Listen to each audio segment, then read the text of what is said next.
You know, today, Senator Sanders said that President Obama failed the presidential leadership test. And this is not the first time that he has criticized President Obama. In the past, he's called him weak. He's called him a disappointment. He wrote a foreword for a book that basically argued voters should have buyer's remorse when it comes to President Obama's leadership and legacy. And I just couldn't disagree more with those kinds of comments. You know, from my perspective, maybe because I understand what President Obama inherited, not only the worst financial crisis, but the antipathy of the Republicans in Congress. I don't think he gets the credit he deserves for being a president who got us out of that ditch, put us on firm ground, and has sent us into the future. And it is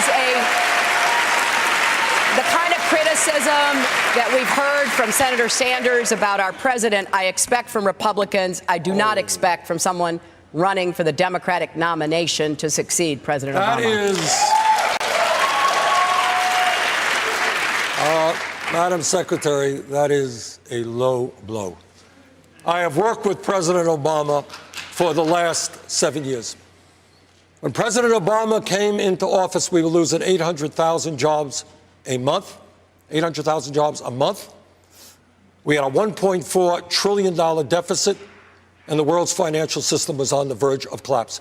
As a result of his efforts and the efforts of Joe Biden against unprecedented, I was there in the Senate, unprecedented Republican obstructionism, we have made enormous progress. But you know what? Last I heard, we lived in a democratic society. Last I heard, a United States senator had the right to disagree with the president, including a president who has done such an extraordinary job. So I have voiced criticisms. You're right, maybe you haven't. I have. But I think to suggest that I have voiced criticism, this blurb that you talk about, you know what the blurb said? Blurb said that the next president of the United States has got to be aggressive in bringing people in to the political process. That's what I said. That is what I believe. President Obama and I are friends. As you know, he came to Vermont to campaign for me when he was a senator. I have worked for his reelection, his first election, and his reelection. But I think it is really unfair to suggest that I have not been supportive of the president. I have been a strong ally with him on virtually every issue.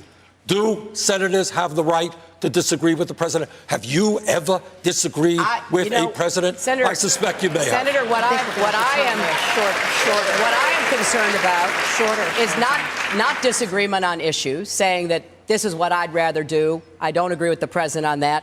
Calling the president weak, calling him a disappointment, calling several times that he should have a primary opponent when he ran for re-election in 2012. You know, I think that goes further than saying we have our disagreements. As a senator, yes, I was a senator. I understand we can disagree on the path forward, but those kinds of personal assessments and charges are ones that I find Senator, particularly if you'd like troubling. to respond to, you may respond to that, but it's time now for closing statements, and you can use your time for closing statements to do that. One of us ran against Barack Obama. I was not that candidate.